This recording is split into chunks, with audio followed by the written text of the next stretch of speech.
Jenazah korban kebakaran lapas kelas 1 Tangerang Ricardo batal dibawa ke negara asalnya pada Senin 20 September hari ini. Perwakilan Kedutaan Besar Portugal Emmanuel Bernader Jokowi mendatangi gedung forensik RS Polri Kramat Jati, Jakarta Timur sekira pukul 9:30 waktu Indonesia Barat. Ia disambut pihak perwakilan Kementerian Hukum dan HAM saat tiba di lokasi RS Polri Kramat Jati. Terkait informasi lebih lengkapnya akan disampaikan oleh rekan wartawan kami dari wartakotalive.com, ada Miftahul Munir yang sudah tersambung bersama kami. Halo Munir. Halo rekan Firda. Munir, bisa Anda jelaskan apa tujuan dari perwakilan Dubes Portugal ini datang ke RS Polri?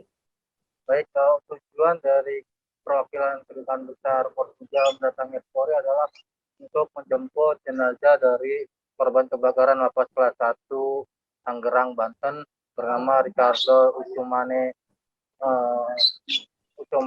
Embalo. Namun dari pantauan lokasi ketika tiba di RS Polri dia langsung disambut oleh pihak dari Kementerian Hukum dan HAM. Demikian rekan Firda. Lantas apakah saat ini jenazah Ricardo WNA asal Portugal itu sudah diambil oleh pihak perwakilan Dubes Portugal? Baik, untuk jenazah Ricardo Embalo ini masih berada di RRS Polri Kramat Jati, Jakarta Timur karena pihak kedubes belum menyerahkan dokumen-dokumen atau belum ada kelengkapan yang harus dipenuhi atau persyaratan yang harus dipenuhi oleh pihak kedubes, sehingga hari ini jenazah Ricardo belum sempat dibawa oleh pihak kedubes. Demikian rekan kerja.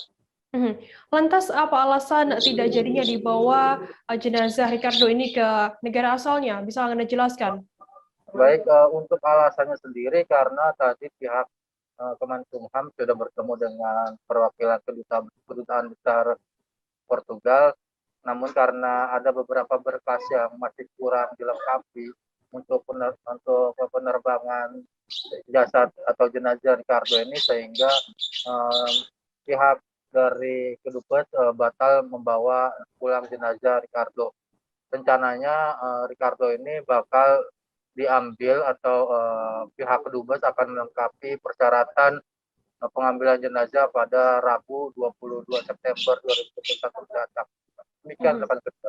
Oke, baik. Terima kasih rekan wartawan dari wartakotalive.com Miftahul Munir atas laporannya. Selamat bertugas kembali. Jangan lupa subscribe, share, komen, dan like ya.